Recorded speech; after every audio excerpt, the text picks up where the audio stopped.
মানুষের জবান দ্বারা বিশেষভাবে দুইটি গুনাহ হয়ে থাকে। একটা হচ্ছে মিথ্যা কথা বলা, আরেকটা হচ্ছে গীবত করা। বর্তমানে আমাদের সমাজের মধ্যে মানুষ মিথ্যাকে মিথ্যাও মনে করে না, গীবতকে গীবতও মনে করে না। অথচ আল্লাহ রসুল সাল্লাল্লাহু আলাইহি ওয়াসাল্লাম মিথ্যাকে হাদিসের ভাষায় বলেছেন উম্মুল ফুজুর, অর্থাৎ সমস্ত গুনাহের মা। একটা মা থেকে যেমন অনেকগুলো ছেলে সন্তান দুনিয়াতে আসে, জন্মগ্রহণ করে, তেমনইভাবে একটা মিথ্যা কথা থেকে অনেকগুলো মিথ্যা কথা আসে। অতএব আমি আপনি যদি একটা মিথ্যা কথা বর্জন করতে পারি, তাহলে দেখবেন আমার আপনার জবান দ্বারা মিথ্যা অনেকগুলা গুনাহ থেকে, মিথ্যার সয়লাভ থেকে বাঁচতে পারবো। আমাদের সমাজের মধ্যে দেখা যায় এই মিথ্যার কারণে এত গুনাহ বেশি হয়।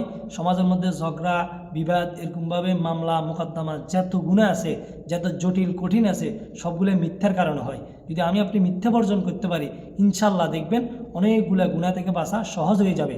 মানুষের জবান দ্বারা বিশেষভাবে আরেকটি গুনাহ হয়ে থাকে, সেটা হচ্ছে গীবত। বর্তমানে মানুষ গীবতকে গীবত মনে করে না। সাদ দোকানে, মসজিদ, মাদ্রাসায়, স্কুল, কলেজ, ফতে ঘাটে যেভাবে গীবতের সয়লাভ, মানুষ মনে করে গীবত কিছু না। অথচ আল্লাহ রসুল সাল্লাল্লাহু আলাইহি সাল্লাম হাদিসের মধ্যে বলেছেন, আল গীবাতু আশাদ্দু মিনাজ জানা, গীবত জানার চেয়ে মারাত্মক। জানা করলে যে গুনাহ, তার চেয়ে মারাত্মক গীবত করা। অথচ আমরা মনে করি জানা অনেক বড় গুনাহ। ঠিক আছে, জানা অনেক বড় গুনাহ, কিন্তু গীবত এর চেয়ে মারাত্মক গুনাহ। আল্লাহ রাব্বুল আলামিন পবিত্র কালামুল্লাহর মধ্যে বলেন, যে ব্যক্তি গীবত করলো সে তার মৃত ভাইয়ের গোস্ত খাইলো। তাহলে আমি আপনি গীবত করলাম মানে আমার আপনার মৃত ভাইয়ের গোস্ত খাইলাম।